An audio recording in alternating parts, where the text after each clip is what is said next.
I'm sure other people will pop in as we get going here, but I do want to be respectful of everybody's time. So good afternoon, everybody. Thank you so much for being here.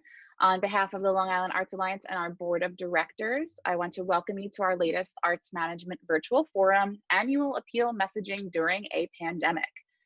So if you're here for that, you're in the right place. I do want to take a second to thank the Long Island Community Foundation for their support of our professional development initiatives, as well as a lot of ongoing programs that we have during the year. Their dedication to the arts and culture sector on Long Island is unprecedented, so we really appreciate their support. I did also see a few of my board members on here, our chair, Marion Conway, co-chair Dale Lewis, and the founder of the Long Island Arts Alliance, Mr. Roger Tillis. So thanks guys for being here.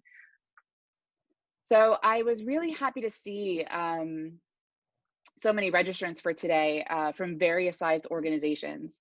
From the Long Island Arts Alliance, we have member organizations who are staffs of 1 all the way up to staffs of over 100. So it's nice to see that there's some variety in our attendees today. I'm really hoping that by the end of this today, you'll leave here with some practical ideas that you can apply to your end of year fundraising. I'm sure you've already started all of your work on that because it's right around the corner. So I think this is well timed. I do know that you guys have probably been on a million Zoom webinars so far over the last 9 months. So you know the drill, but please do feel free to use the Q&A function at the bottom of the screen. I will try and get to all the questions that I can. This is going to be a very fluid conversation. So as things pop into your mind, please don't hesitate to throw it up there, and I'll try and get those questions answered for you. I do want to kick things off with a poll.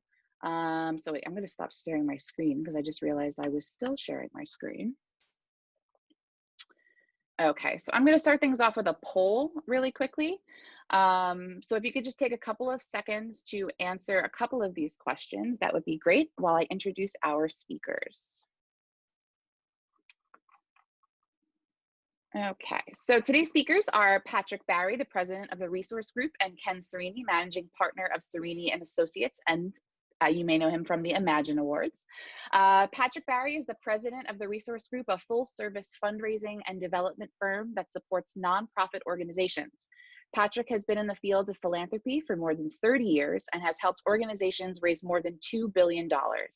The Resource Group utilizes a team approach to raise funds through capital campaigns, corporate and foundation grants, annual fund campaigns, special events, and major gift initiatives. Ken Serini has more than 25 years of extensive audit experience in a variety of industries. In addition to that experience, both at Ernst & Young and Serini and Associates, Ken has been directly involved in providing audit and consulting services for nonprofits, healthcare organizations, special education providers, and school districts. And I'm sure you all know about the Long Island Imagine Awards, and I do want to remind everybody that the applications are due at the end of the month. We've got a link to it on our page, and I'm sure I'll send out some information on that once the webinar is over. I think we've got pretty much everybody in here polled. Okay. All right, so we're going to do the poll here. Okay, so we've just a quick review. 79% of you are planning an annual appeal, and 21% of you are still undecided if you're going to be doing an annual appeal. So this, hopefully some of the information in here will help you make that decision. If of those that are planning an annual appeal, 43% of you have already begun your solicitations, and 36% of you have not. And the big question is Giving Tuesday on December 1st. Is everybody participating? So far, we have 57% of you that are participating, 7% of you that are not, and 36% are still undecided. So again, I hope some of this information will help feed some of those decisions and help you feel more confident in whichever way you want to go. All right, so here we are, 8 months into a worldwide pandemic. Theaters continue to be dark. Museums are operating at 25% capacity. Work has dried up and earned revenue has pretty much evaporated. So how do we as arts and culture organizations cut through all the clutter and meaningfully relay the urgency for funding for our organizations. We just launched a survey, most recently an Arts Impact Survey, and of the organizations that responded, they've provided a number of $32 million in lost revenues this year. And those, again, are just the respondents that participated in the survey. So the number is much, much more than that. So no pressure, right, for these annual appeals. They really do mean a lot right now. So I think a good place to start is to understand the landscape of philanthropy right now. What does that look like? So I was hoping, Patrick, if you could please speak to that. Sure. Well, good afternoon, everybody, and thank you for the opportunity to participate. I've been in the field for a long time, and I am constantly surprised and impressed by people's generosity. And again, this pandemic has really shown the resilience of generous people across the country. It is amazing how much money is being poured into charitable organizations and the efforts to face the pandemic and meet those needs. But it always needs to be done in an appropriate and reasonable fashion. So giving has skyrocketed, but a lot of that can be focused on major gifts and big organizations. Everybody's running to Feeding America and then their local food pantries and the like. But it's bolstered by folks like Jeff Bezos putting $500 million into environmental groups in the short term. So there are a lot of other organizations benefiting, and I think that's what everyone needs to focus on, accept the fact that there is money out there and people are giving it, and how do you utilize your messaging to make sure people understand your needs and the opportunity that's there. Another side of that is that in a recent poll of the Chronicle of Philanthropy, they noticed that 50% of the charities responded that they are seeing an increase in small gifts. And that is also a response to messaging and outreach. And we'll definitely touch upon that a little bit later when we go over the CARES Act. So Ken, do you have anything to add as far as any other trends that you've seen in Sure. giving so far? Yeah, so first of all, I don't have the, as an accountant, I don't have the fundraising background that Patrick has. So Patrick will probably be providing some really good insight on the fundraising start. But I'm going to talk a little bit about some of the things that we've seen kind of out there. So everybody, talks about social media and the importance of social media. And one of the things that, one of the statistics out there, and by the way, I'm an accountant, so I apologize. I'm going to use a lot of statistics. I like numbers a lot.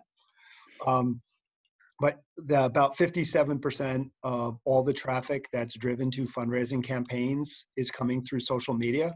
So it is very, very important for organizations to build appropriate social media campaigns and to look at the different campaigns that they have in place and really understand who at each level is utilizing the different types of social media. You got the older population of baby boomers and stuff that are more in line with the the Facebook. The younger generation is using more of the TikTok and the Instagrams and stuff like that. So really, you want to make sure that when you're doing your campaigns, you're targeting the populations that you want to target and target them appropriately. I think pretty much every single organization has gone through, every single arts organization has gone through some level of pivot with respect to the pandemic. And I know we'll talk about that a little bit more later, and we'll get into some other questions on that. But there's been a tremendous level of pivoting that's taken place. And again, I think it's really, really important to make sure that when you're developing your programming, you're looking at who you want to reach, how you're going to effectively reach those people. One of the things to kind of keep in mind is that over the next 20 years, there's going to be a tremendous level of wealth transference that takes place from the baby boomers to their children.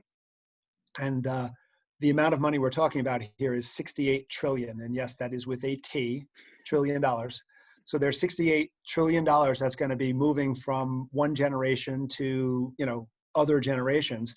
And it's really important to make sure that, when you're going through and you're meeting with your donors, you're meeting with the people you serve, through the arts, that you're want to stay top of mind with with them, because you want to make sure that when that money starts to transfer, that you're part of it. Another thing that we're seeing from a trend perspective is we're seeing that giving is starting at a younger age. You're seeing more and more children who are getting involved in giving, and the organizations that they give to when they first start off are organizations that tend to stick with throughout their lives. So again, it's really, really important that you start to make those connections with the younger generations, just as important as it is with the baby boomers, because it's going to be both sides. The baby boomers, hopefully you'll be left in, with some of the money that's transferring. But if not, it's going to their kids and or grandkids, and they're the ones who are going to be, the next generation of donors. And you want to make sure that, you're kind of top of mind with them also. Great points. I think, the old putting a letter in the mail, stamping it, and hoping for a return envelope with some cash in it, I think those days are gone. I think a letter is definitely part of the process, but based on what you're saying, kind of there's multi levels to what your campaign should be. Or multi levels to your approach. Social media sure is one of them. Email, and then your mailed letters, phone calls. Those are always really great too. So that kind of leads me to making the ask, right? So during this time when everybody is kind of afraid, I don't know if afraid is the right word, but I was actually kind of surprised at the number of organizations that were not asking for money when the pandemic first hit. And Pat, I think you and I had a conversation about this. One of my favorite quotes ever is from one of the co-founders from Habitat for Humanity. He said, "I have tried raising money by asking for it and not asking for it, and I've always gotten more from asking for it." And it's so true. You have to ask. So Pat, can you talk a little bit about how we should be asking, who we should be asking, what we should be asking for, and maybe a little bit about what you and I had spoken about organizations really not being confident enough to ask during a worldwide pandemic. Yes, happy to. Aside from raising funds, we get to work with a number of grant-making foundations, advising them on their giving and helping facilitate that. And these are wonderful people who were particularly appalled when they received requests from organizations that were not frontline needs when the pandemic first hit. And a lot of it was, there's a disaster coming, help us. But they couldn't identify or even articulate their need. We'll be talking about one aspect of the CARES Act, but the CARES Act and the PPP solved a lot of emergency problems that get beyond the donor. So I think it's important to work on messaging and let people know how you've been impacted, where your plans are going, and to be reasonable in that request. You spoke about the lost revenue. Lost revenue does not necessarily translate to the direct impact, especially for arts organizations that have been closed.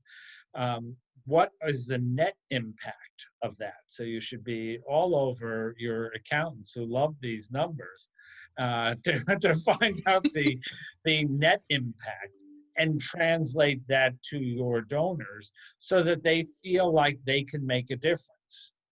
So I think it's very important to get that out there. The other side as to, who you should ask is everyone you have a relationship with. And as Ken mentioned, to cultivate those folks along the line. So it can't just be oh, we've been impacted, give us funds. It has to be, we've been impacted in these ways. This is what our plans are.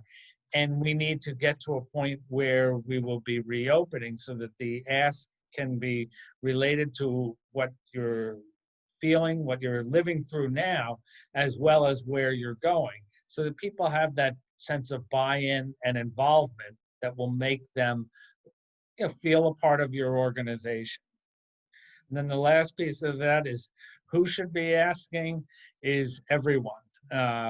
You should try wherever possible to get a cross section of requestors. So not only the executive director, but board members. And, even as Ken suggested, if you have somebody from an unusual audience, you have a children's group or something, to get a child to talk about what they're missing and how others can help restore that is something that may resonate and strike the right chord for support. I want to jump in with a quick question we have from Erica. Patrick, when you refer to net impact, do you mean a dollar amount or more specific examples of what has been lost or changed or newly developed?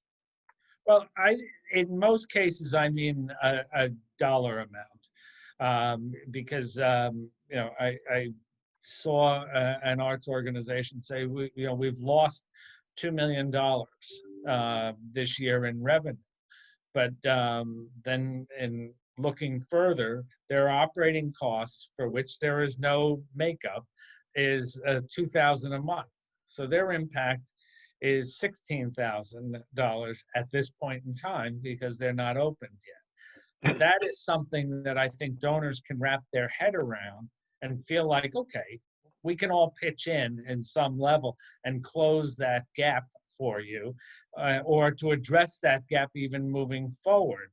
$2 million, well, we know you only raise $1 million a year. How can we help with that? And it's easier to move on to some other cause. I think, in some of this, and again, I'm not the fundraising guy, but I think in some of this, there's that balance that comes into play also. When you look at, the messaging that you want to get across, I find that, there's different approaches you can take. And I do believe in being completely transparent. I do believe in being sincere when you're talking to your donors. And I think that's extremely important. But I think you also have to look at not just, this is how we were impacted in terms of, the COVID pandemic, and here's where our shortfalls are and everything else. I think it really also needs to go back to, again, as I mentioned before, that pivot that you've done and what impact have you been having on people. And it's not what am I missing or what don't I have as that child that you ask. It's what has this organization done for me and what has this organization done to change my life. And I think that type of messaging, at least from my perspective, is much more profound. And I'm going to be much more willing to give when I can see the impact that an organization is having on the people that they serve and the communities that they serve. And I know that, impact is kind of the new buzzword that's thrown around everywhere. But I think there's a lot to say about impact because it's not just about spending money. It's about what you do with the money and the change that money is having. So that's kind of one thing I'd kind of throw out there. Another thing you mentioned is the whole aspect of storytelling. Mm-hmm. I think that whole aspect of storytelling and being able to get your messaging across in whatever medium you decide to use for that storytelling. You find that in, again, today's environment, people don't necessarily read and they lose interest very quick. And you have about 30 seconds to capture someone's interest. So if you can do things through short videos, and make sure there's an appeal or an ask at the end, or cliffhanging videos where you start to get to know somebody and then, you have to wait for the next episode. So you got some sort of episodic type videos that come into play. I think those are kind of pretty cool. And, you can kind of, show what the organization is doing. Online giving is up. We're definitely seeing an uptick in online giving. About 24% of all, I told you I like statistics, about 24% of all online giving happens through mobile phones. So, that whole text to donate aspect of things comes into play. The other thing that, most people don't realize is you have to really work on your lists, and there's that whole aspect of working on your messaging and making sure your messaging is appropriate. But you also have to worry about your lists, especially when you're doing more email-based campaigns. And you got to worry about how you're going to push that email out, because right now about 20% of all emails that you send are getting caught by spam filters. So they're never actually making it to the person who you intended to make it to, which you may not care if you're doing a mass email of thousands or 100,000 names to people, but you do care if included in that 100,000 names are some key donors or some people who have donated to you in the past. You may want to segregate how you're reaching those populations so that you're reaching maybe the general populace that you don't have a relationship with through some sort of mass email campaign that hopefully you've scrubbed or done through something so that you can reduce the amount of spam filter captures by them. But your warm donors, you definitely want to look at things a little different with your warm donors and maybe more target your messaging, maybe do one-to-one messaging with them so that stuff is not getting caught in spam filters and that stuff is getting directly to the people who you want to reach. There's also, again, sorry with the statistics, but there's also statistics that say that, and this goes back to Lauren, your ask component and making sure that you're asking for the money. We found that if at the end of a donation where someone's making a donation, just before it submits and locks in that donation through their credit card, if you have a little pop-up window and says, would you like to convert your donation to a monthly gift?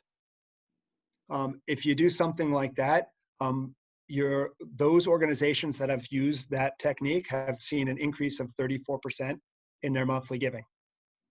So it's something to think about. It's a kind of another thing that's out there that people can use.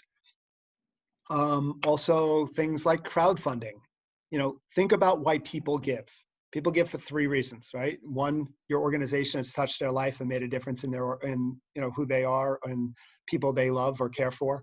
Your organization has, or they have affinity to your organization, or people give to people, right? So people give to people. I could ask somebody to give to your organization or another organization. It doesn't matter. I can insert whatever name I want. They're giving because I asked them to. So take advantage, and that goes back, Patrick, to what you said. Who should be doing the fundraising or who should be doing the ask? Everyone. So it should be everybody you're connected with and everybody they're connected with, because money's in numbers. And again, crowdfunding. They did a study of crowdfunding, and the average crowdfund or Facebook ask or any of those raises about $568. So if you got 10 people doing it, that's 5,680. If you got 100 people doing it, that's 56,000. Got 1,000 people, you now got part of your budget back. Right. So just some things to think about. Really quickly, Ken, we have a question from Nancy. She's just wondering if you have any experience with text-to-give platforms. Do you have a recommendation of what platform is best for a nonprofit, Patrick or Ken? Pat, you want to take this? Do you know, or? I do not. I do know the problem you have is text to give is very expensive. So, that's why the larger organizations can justify that kind of expense. It's actually not as bad. I mean, there's programs like Snowball and others. I know that one of the people who are listening right now is Kelly. And Kelly can probably put in the answer to the Q&A about 3 or 4 text to donate softwares because she had done some research for one of our clients. So okay. Kelly, I can type that into the throw that into the chat, Mm-hmm. please. I also got from Meg that they're looking into Snowball right now too. So that seems to be a common one. Let's see. Now, Snowball, there's different fees associated with Snowball. Some of the other ones are more free. So actually, Kelly just gave Give Lively as one. Yep. Mm-hmm. So I'll put all of these links into a wrap up too. Beth from Patchogue Arts says that Snowball gave them a free trial too. Nice. Maybe that's a good time to try out a free trial at the end of the year. Why not?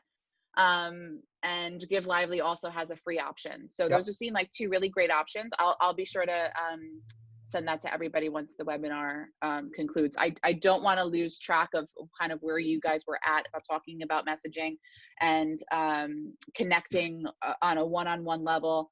You know, I think that in a year that has been so hard for so many, aiming to make people feel good is a really good way to kind of go about it. I was writing our letter this afternoon, and there's a lot that you can say that's negative about this year and what's happened. But the fact that arts and culture organizations are creative, they've been so successful with pivoting and bringing their missions to light, even though their screens are dark, their theaters are dark, their doors are shuttered.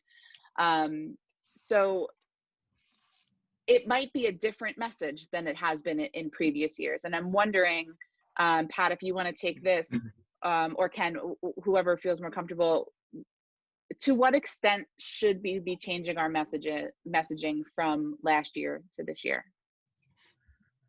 Well, I'll take the first part because that's the easiest, is that circumstances have changed. So you can't talk about the things that you've done, and nobody wants to hear that you haven't done anything. So I think you really have to start to talk about, you know, where you are pivoting towards in the future. What do you see your operations when they restart? How do you see them working? You're going to have less of a crowd. You're going to have restrictions in whatever those restrictions are.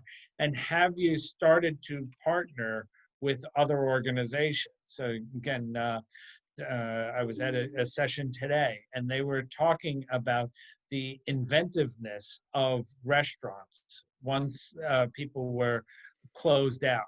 And there were a lot of deals, collaborations, cost sharing, and people put together some phenomenal opportunities. And then the customers felt like they were doing their part by participating. Sometimes with the arts, certainly there are those that support you for art's sake and they love the work that you do, but they need to also know of the economic impact and your role in partnership in their community. So by finding ways to bring people in partnership to restaurants, to shopping areas, and to like when and if we open up in some degree of normal, what is your degree of normal? And to be positioned to tell that story so that people know what your plans are, that you are coming back, that you're aware of their safety as well as the value they bring to them, and that you're aware and working to impact the community as a whole as a catalyst that arts truly are. One of the things, Patrick, you mentioned is with the restaurants, excuse me, is that a lot of people, there was a lot of community support, where if you have your favorite restaurant or your favorite store, there was a lot of community support to support those companies. The same thing should be happening with the arts organizations, because a lot of the arts organizations are community-based, and they're a centerpiece of the community. So again, I think from a messaging perspective, you know, it's we're here for you. We're still here for you. We're still going to be a vibrant component of this community, you know, once this is all over, but we need your support now. The other thing is, I think you still need to be able to show that you're still relevant as an organization. And this, you know, comes back to, you know, the whole pivoting message that, you know, we've talked about several times. So I think relevancy, I think, is extremely important to be able to show that there's still a relevancy to what you're doing and how you're doing it. You know, and again, this comes down to being innovative and creative in your programming and you know, what you're going to be doing now, since you can't necessarily do things in person. You know, you can't just shutter your doors and say, you know, when this is all over, we'll be back. Again, I think that, you know, people look at what's happened to baseball and some of the other sports. You know, it was away for a while and people kind of forgot about it, and it's going to take some time to rebuild. You know, we don't want people to forget about us. We want people to remember that we're still here. We want people to remember that we're relevant, and we got to make sure that that continues to happen. So that's got to be part of the messaging. Again, I think you need to find ways to connect. You need to find ways to connect to your donors. You need to find ways to connect to the people who have been coming and utilizing your services all along. You need that connection. You need those personal stories. Anybody who watches any of these shows like American Idol or any of these, part of what they do in those shows is they tell you backstories. They give you a little insight. They open the door and let you get to know these people. We should be doing the same thing. Open the door. Let people get to know who you are. Let people get to know who you're serving. Let people get to know, so that there's a personal connection.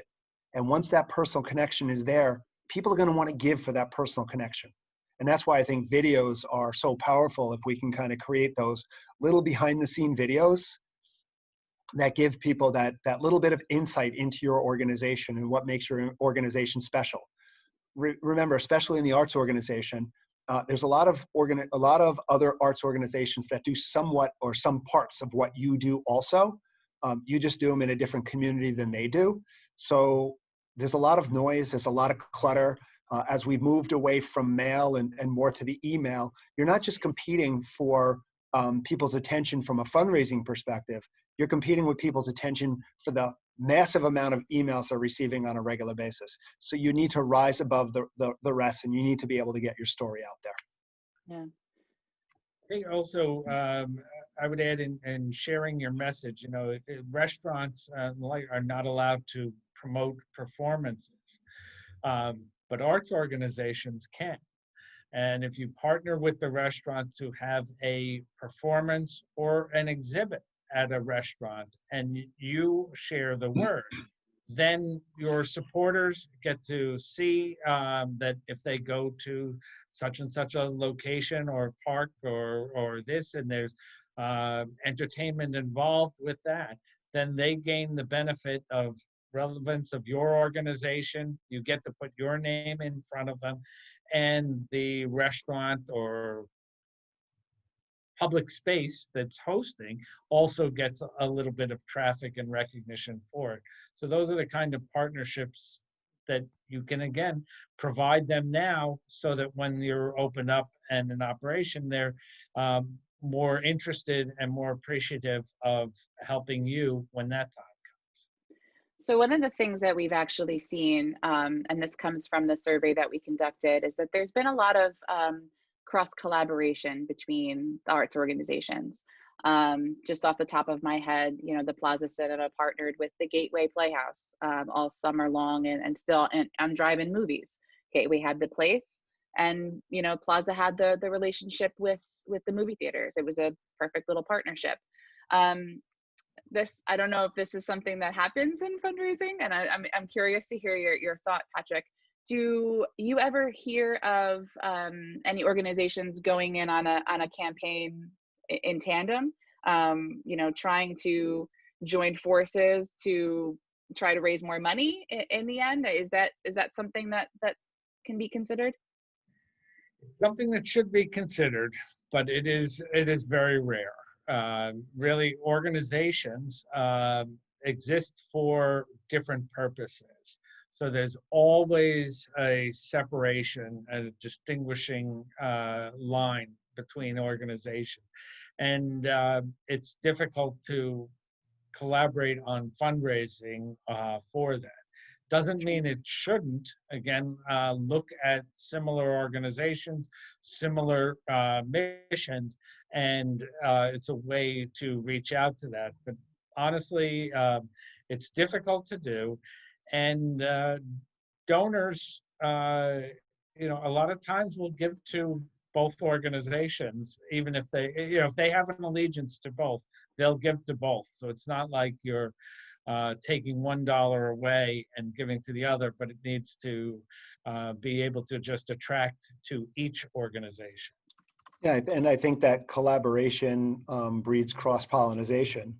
So you get the ability for different organizations to kind of share ideas, and also maybe share people who are attending events, so you get new exposures that you didn't have before. And again, hopefully that will open up doors for you. And I agree with Patrick, there should be joint fundraising, and you could do joint fundraising for joint events or joint Yes, a programs. joint project. Yes. Right. So there's no reason why organizations can't, come together, do a joint appeal or a joint ask for a joint project. Right. Mhm. And the Long Island Long Island Arts Council Consortium ran a Giving Tuesday campaign back in I think it was May that there was a Giving Tuesday, Mhm. Giving Tuesday Now, I think it was, and they did it during COVID. So the arts councils all came together and did one promotion together. So I would be interested to hear from Beth how successful that was, and certainly we can talk about that a little bit later. One thing that I forget who said it to me in my career thus far, but I was working on a campaign, and she said, "Lauren, you always need to motivate your donors." And I was like, I love that, like you're motivating your donors to give, but the way you're really doing that is through emotion. So I think you guys talked about that a lot, and I think that's really important, because I think it's really going to be about making those connections, certainly. But at the same time, people have funding priorities. So I do want to talk a little bit about this. I think we touched on it a tiny bit before, but arts organizations can sometimes seem like lower on the totem pole when it comes to funding priorities. You have organizations that are working in direct service organizations. Organizations that are working in direct services to the communities, addressing immediate needs, food insecurities, health and human services, things like that. So I don't want to say compete, because it's not the right word, but how do arts and culture organizations compete with this messaging? How do we explain our need for support when there's so many other things going on right now? Mhm. Well, I think the first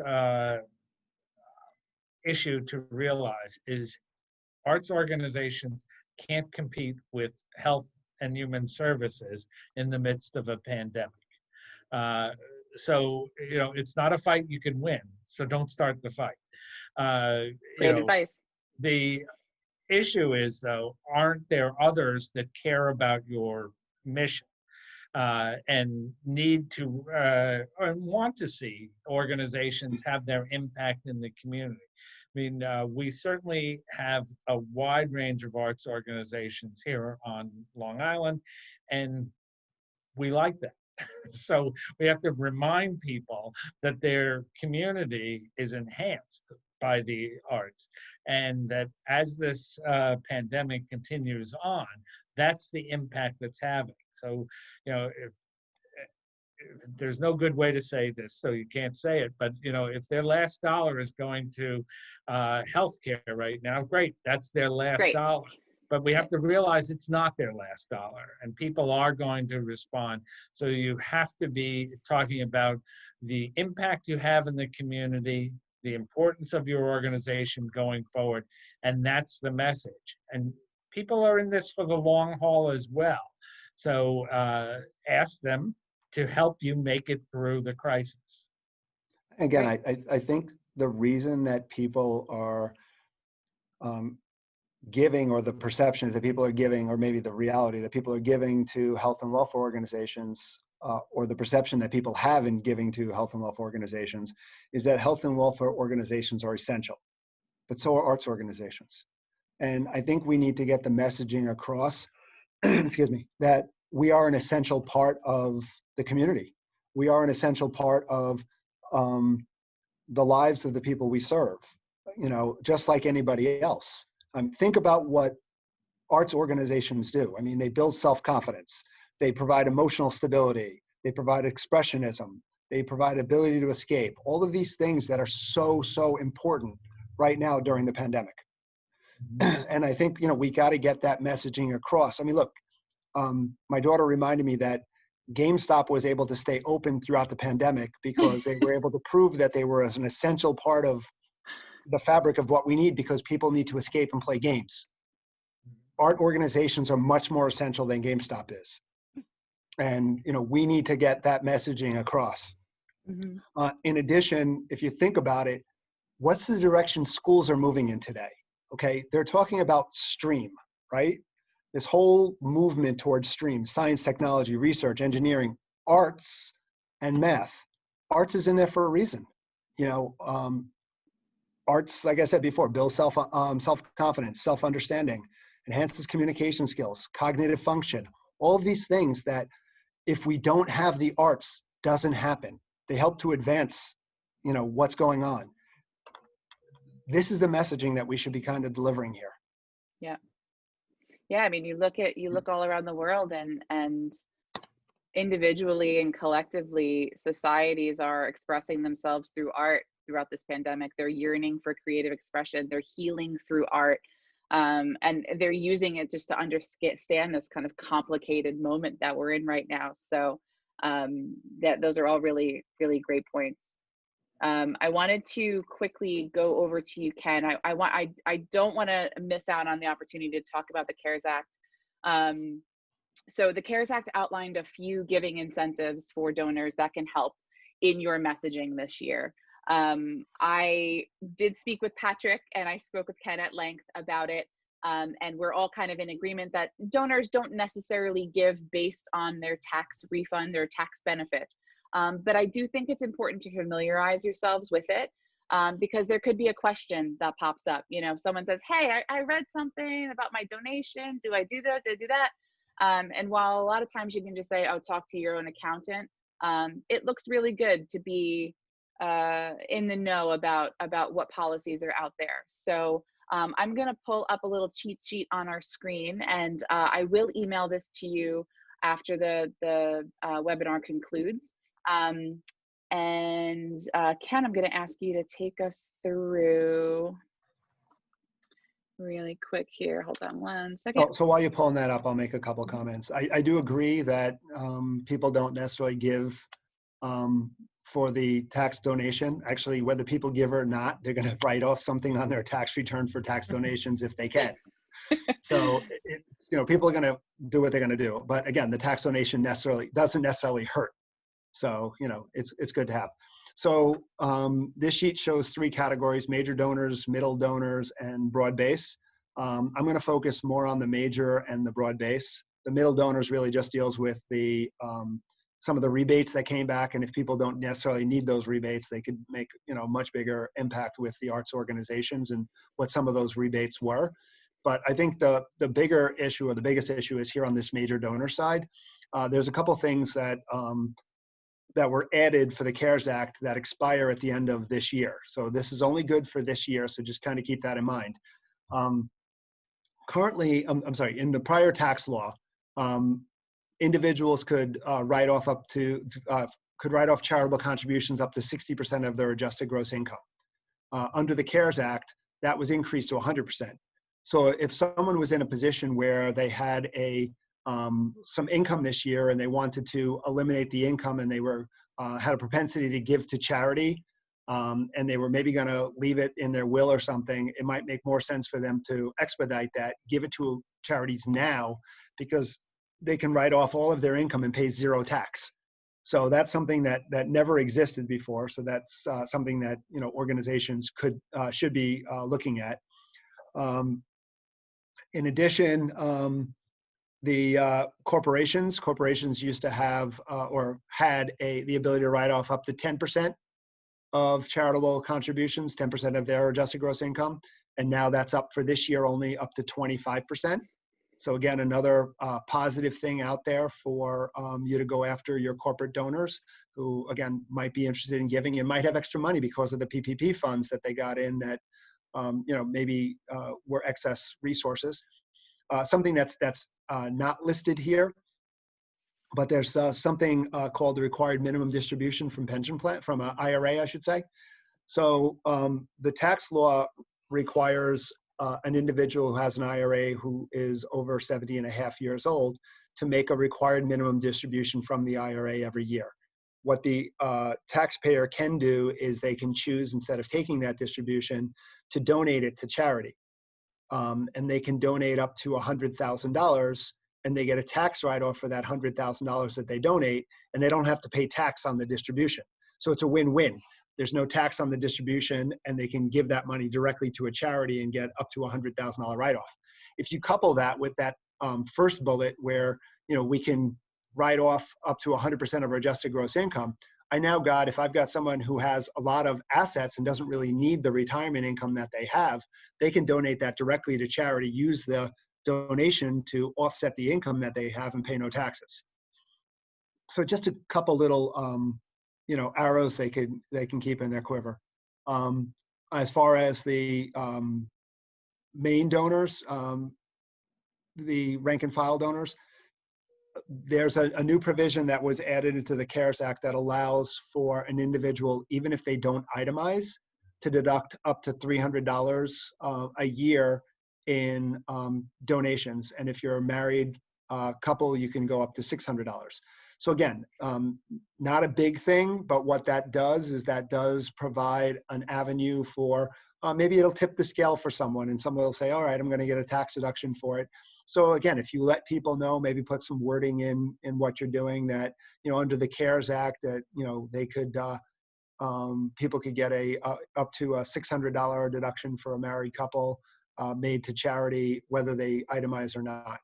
So again, just a couple little things that you can kind of utilize from a CARES Act perspective. The CARES Act was really more interested in putting money in the hands of people to kind of help them keep jobs and everything else. But there are a few things in here that do help from a donation perspective. Great. Thank you.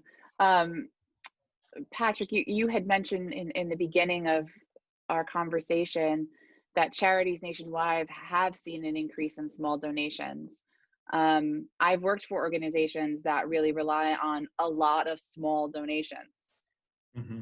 Do you think that uptick in smaller donations has anything to do with this, or is it just that people want to help? I think personally it's a case where people want to help. And back to the topic of messaging, there are an awful lot of times where people talk about their mega donors, and all that changes depending on the organization. So what is a major gift for your organization becomes important. Is it 100,000? Is it 50,000? 10,000? Or is it even $1,000? And relate that to your average participant.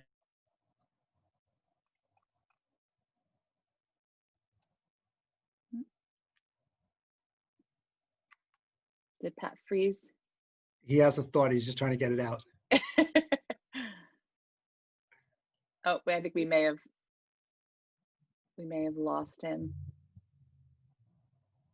And actually, the next thing he was going to say was probably the most important thing on this whole presentation. And then that's it. I mean, what do we do? Gone. It's gone. You guys have to check in next time because, Yeah, tune in for version 2 or part 2. Pat was mentioning that he was having some issues with his internet as of late. So it is possible that we may have just lost him. I'm sure he'll join us back up. That's a cliffhanger. Well, yes, it's a very big cliffhanger. So actually, while he's going to be calling back in, a couple things.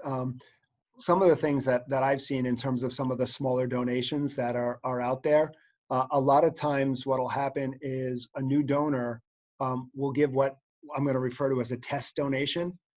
So they'll give out a small donation to an organization just to see how the organization responds, to see what the organization does, to see what the messaging and communication looks like. So it's really, really important to make sure that you have consistent communication, that your messaging is appropriate. It doesn't matter if it's a large donation or a small donation. Again, it could be a donor who's sending out a small donation just to see if this is an organization they want to continue to support. And then if they get the response and the touch and the personal, communication that they're looking for, that would be the right message that they're looking for, and that might expand their donations. So just keep in mind that especially in the younger demographics, I should say, they're doing these test donations to find out if these are organizations they want to support and messaging. The other thing is, when you look at some of the smaller donations, I know a lot of times, you had mentioned that, if you send out a bunch of letters, you might not necessarily get people sending in checks. but that does happen sometimes. And when those checks are coming in, especially those small checks that every time you send out a letter, that same person sends back $50 or $25 or something like that. A lot of times the people who are responding back through letter tend to be older donors. Yeah. Okay. And this might be the time where you may want to step up the level of communication you're having with these donors who are sending these $50 checks and $25 checks. You could be looking at people who maybe are a little more isolated, who maybe need that little more communication. Let's reach out to them, ask them what they like about your organization, what's connected them to your organization all these years. And this might be a way to start cultivating larger donors or bequests or any of those types of things.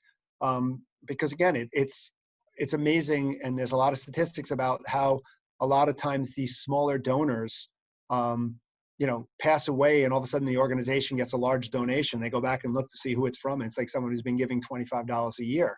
So take the time to talk to your donors. This is a great time to be in communication with your donors, to talk to your donors, to find out what it is that has connected them, as I said before, to your organization for so many years, especially long-term donors. And kind of find out now if, now you can talk to them openly and honestly and transparently about the needs of the organization, and see if they'll be able to, move from that small donor to maybe something more meaningful. Sure. That's a great point. Absolutely. And I think you're right. I think now is the perfect time. I also am a firm believer that not everybody should get the same letter. And I also believe that when you're, if you're including, thank you so much for your $50 contribution, last year, ask them to bump it up to 100. Sometimes if they see that number, they're like, okay, yeah, you know what, I can do that. It's all about the ask. It's putting it out there. It really, it's so important. Going back to your comment about not everybody should be getting the same messaging. I agree. You need to target your messaging to the populations. People are involved in your organization for different reasons, and different things are going to resonate with your donors differently. And if you can personalize your appeal to your donors, and it doesn't have to be everybody gets their own personal letter, but if you can personalize it and stratify your population of donors, your results are going to be about 40% better than if you just do a mass appeal. So, you definitely want to try to do that. Yeah. Pat, you are back. You left us hanging.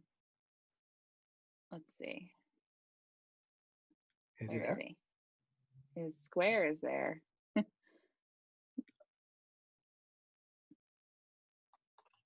So does he get the X or the O? He's the X. All right. I did have one question that came through that I'm going to put out there, and it's interesting because I've actually thought about this quite a bit with the organizations that I've worked for previously. Is an appeal stronger when you're adding gift benefits? So, for example, if you give us $100, you get a t-shirt, or if you give us $250, you get a free membership for the rest of the year. And Beth from the Patchogue Arts Council asked this question earlier today, and I don't really know the answer. So I'm interested to hear both of your perspectives on it.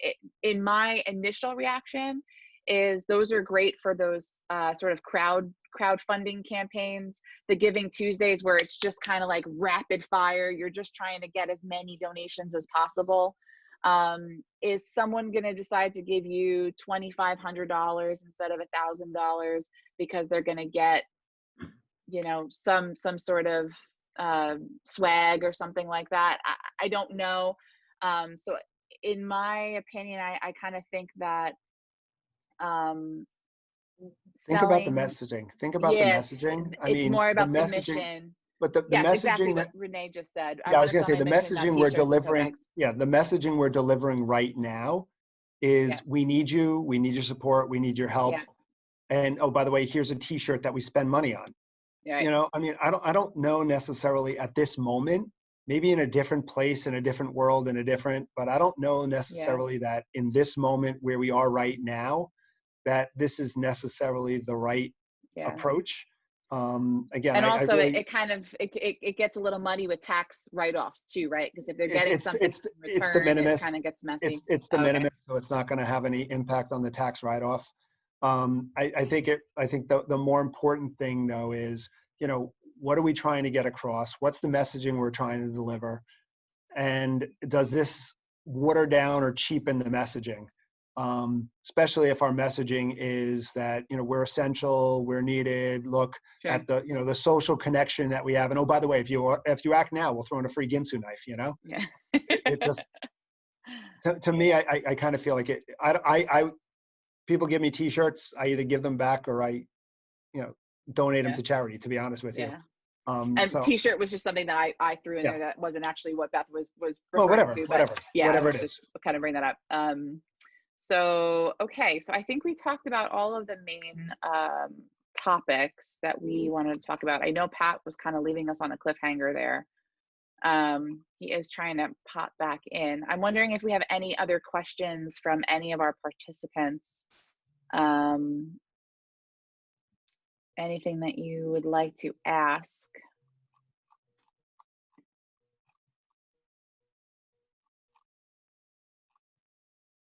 There was, I guess Roger had sent in a question. Yeah. So he had mentioned that. So Roger Tillis is on and listening. He's on a Regents call right now, but he says that arts organizations are providing a major service to schools which don't have the resources or teachers to be able to lead kids in creative thinking and the arts for art's sake. And there are a number of organizations right now, including the Long Island Museum, that's doing really fantastic STEAM or STREAM related programming. And they're working with their local schools. And how great of a message is that, to be able to put on your appeal that you're actually infiltrating the educational system and doing whatever you can to your capacity to be able to further your mission and pick up where things have dropped off. I mean, schools not having arts programs is terrible. Yeah, I mean, obviously the schools have gotten cuts too. So, the fact that you're there supporting the schools and the children of, the communities and stuff. Children and youth organizations are the #1 supported organizations out there. So again, if you get your messaging across, you had asked earlier, how do I compete with health and welfare organizations? Well, again, we work with children, we work with, tomorrow's leaders, we work with youth of the world, Yeah. you can get that messaging across and show that you're engaged the same way that the health and welfare organizations are engaged in making a difference in the lives of children. And maybe you're not, feeding their bellies, but you're feeding their minds. Maybe you're not, providing a home for, people who don't have a home, but you're providing a home and a community for them. Right. So you've got those pieces that are the same as what health and welfare organizations have. It's just how you deliver that message. Right. All right. Well, I think I will try and get that last little tidbit that Pat wanted to share with us and try to share it in the email that I send out after all of this. But I want to just thank, if we have no more questions, I want to thank Ken. I want to thank Patrick for taking the time out to participate in this. I hope you got some, and Roger says, providing that these organizations are providing the social emotional piece that are keeping kids from going off the deep end at home. And that is And very their true. parents. And their Their parents. parents. Yes, more importantly, their parents. Not more importantly, but almost as importantly as the child. But yes, so thank you all for being here. I really do appreciate it. Thank you, Lauren. This was great. I appreciate you inviting yes, me. Of course. Yes, absolutely. And if anybody has any follow-up questions, please just reach out to me. And I look forward to seeing you all again soon. Take care. Bye. Bye.